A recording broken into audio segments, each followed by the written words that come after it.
Through indenture, the Chinese in the early years were confined to the rural areas on sugar plantations, for example, and had little interaction with other Cuban members of society.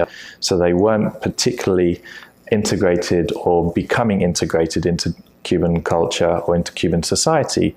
Many yearned for the day when they would return to China and saw their time in Cuba as a sojourn, just as a temporary respite to earn some money in return. The indentured practices in Cuba prevented them from returning to China.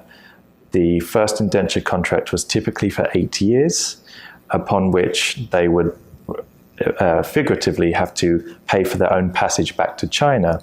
However, after the 8 years of service of indenture, many didn't have the necessary funds to repatriate themselves to the mainland China, and many of the practices on the sugar mills prevented them from doing so. So even though they would get a salary, much of that money would be docked for clothes, for lodging, for food, which they would have to buy from the plantation owners. They had very little say in actually the amount of money they were able to save. Some of the plantation owners prevented their indentured workers from leaving because they still needed the labor.